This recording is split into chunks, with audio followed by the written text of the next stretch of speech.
Hey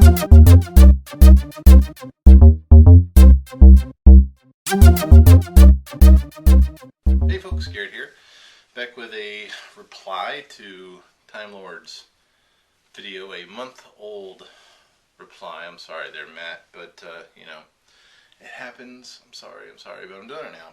Partly because I couldn't figure out what I was going to do for this reply to your Crappiest Toy review, but you did inspire me to finally figure out what I was going to review for this. So,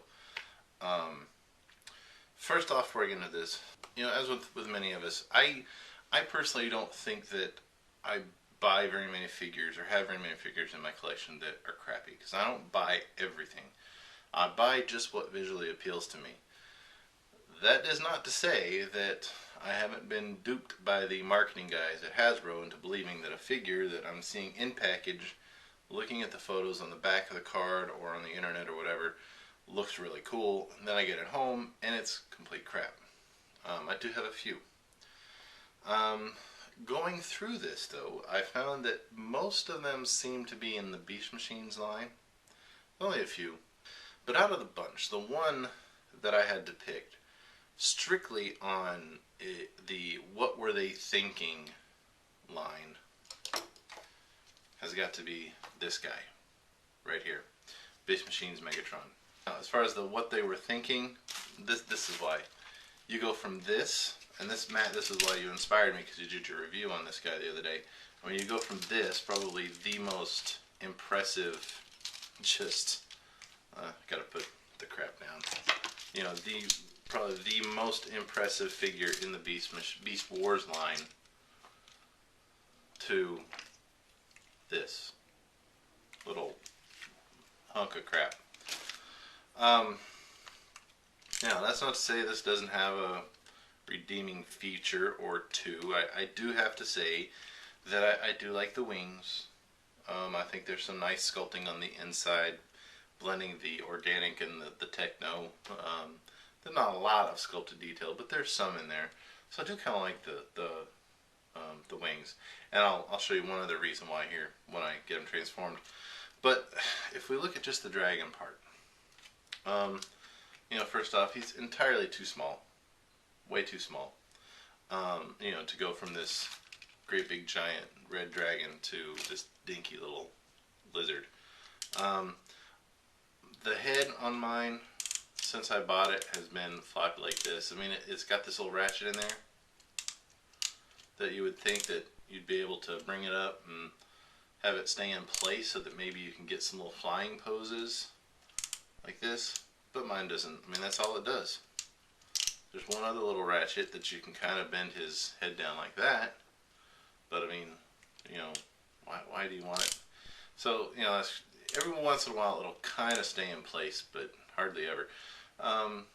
The head sculpt on the dragon isn't too terrible, but it's not great. Moving down a little bit further, this is one feature that I don't like. The wings, when you bring them up, don't clip into anything. So his little dragon arms right here aren't attached. I'll take a picture. So they're not attached to anything. They just sit there and flop around. So, you know, it's like, it's just, they make no point. I mean, there's no point to them. They don't attach. They're just floating there. Moving down a little bit further, the body, not a lot of detail on the body, pretty boring. The feet, I think, are out of scale. I think they're way too big, in my opinion. They're, you know, they're almost like the same size as the ones on the Beast Wars version. You know, it's just too out of scale with the rest of his body. I mean, they're as big as his, I think the head is a little bit smaller than his feet. And then you get to his tail, which, you know, doesn't do much. I mean, the Beast Wars ones, it was flexible, it could move around, it was somewhat articulated.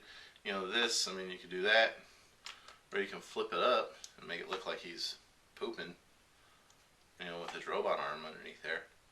But not an impressive, nice figure at all.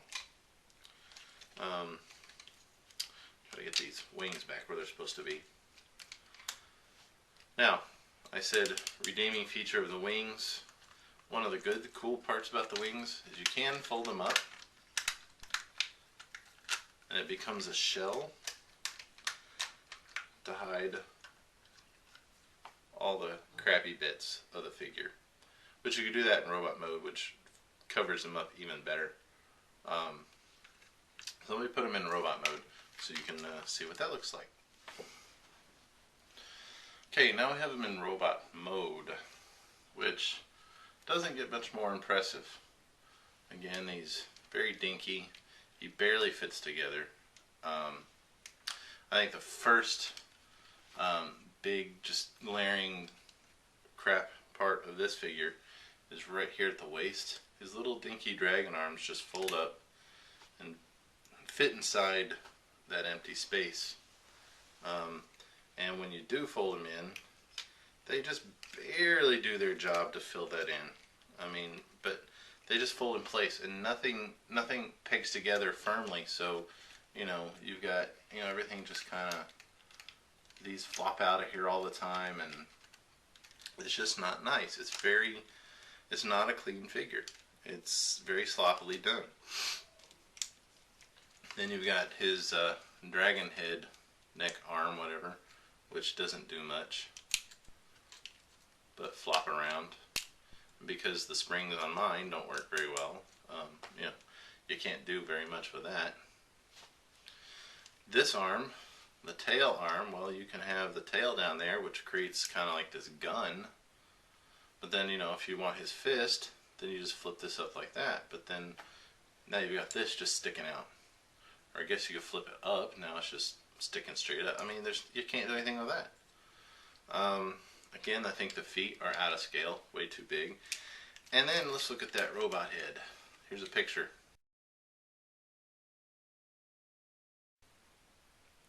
See, there's no detail. It's a very bad sculpt. It makes his head look way too fat. It's just gross. It's gross. I'm sorry. I mean, this has got a better head sculpt, guys. Okay.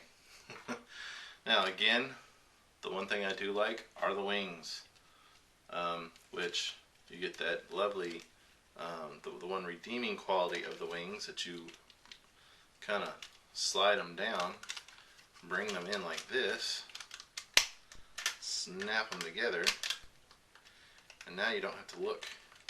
Well, if they'll snap. Sometimes they don't snap together very well. But once you get them snapped together, now you don't have to look at all the mess. You just close them up in that little shell, put them up on your shelf like this, and you know, it's you don't have that eyesore sitting up there anymore because you can't see it. It's hidden. So that's the only redeeming quality of this figure is his wings, because they cover up the mess. So yeah, you know, I mean, again, Matt, you know, yeah, I totally agree with you. I mean, this is probably the #1 best figure. How do you go from this to this? Can you explain that? Can anyone explain that? I don't know. I can't do it.